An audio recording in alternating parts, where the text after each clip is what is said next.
మున్నూరు కాపులకు రాజకీయ జోక్యం అవసరం లేదని ఎంపీ అరవింద్ పై జరిగిన దాడిని మున్నూరు కాపులపై జరిగిన దాడిగా భావించొద్దని రాష్ట్ర మంత్రి గంగుల కమలాకర్ అన్నారు. ఎమ్మెల్సీ కవితను కేసీఆర్ కూతురుగా చూడొద్దని, తెలంగాణ ఆడబిడ్డగా చూసుకోవాలని, మహిళలు రాజకీయ కోణంలో చూడకూడదని వ్యాఖ్యానించారు. గెలిచిన ఎంపీకి, ఓడిన ఎంపీకి మధ్యలో జరిగిన వార్గా చూడాలని, బీజేపీ టీఆర్ఎస్ మధ్యన ఆటల యుద్ధం జరుగుతుందనేది అది తీవ్ర స్థాయికి చేరిందని, దాన్ని కులానికి అంటగట్టవద్దని మంత్రి గంగుల కమలాకర్ కోరారు.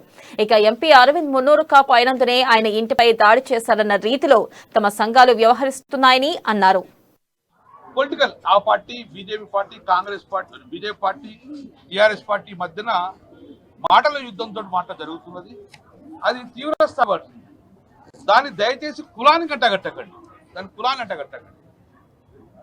ఈరోజు మున్నూరు కాపులో ఇంటి మీద అరవింద్ మున్నూరు కాపు అనేది మాత్రాన ఇంటి మీద దాడి చేసిండ్రు అనే విధంగా కొన్ని మా సంఘాలు చేస్తున్నారు. దయచేసి మున్నూరు కాపు సోదరులు కూడా అందరూ చెప్తున్నారు, కుల బలోపేతగా పనిచేయండి. రాజకీయ జోక్యం మనకు అవసరం లేదు, కుల బలోపేతగా పనిచేయండి. ఆ కులాలు అన్ని పార్టీలు ఉంటారు, అందరు ఉంటారు. కానీ ఒక పార్టీ నుంచి ఒక పార్టీ వాళ్ళ దాడులు చట్టం తరపని చేసుకోకపోతే అది వేరు. కానీ దయచేసి కులానికి అంటగట్టకండి అని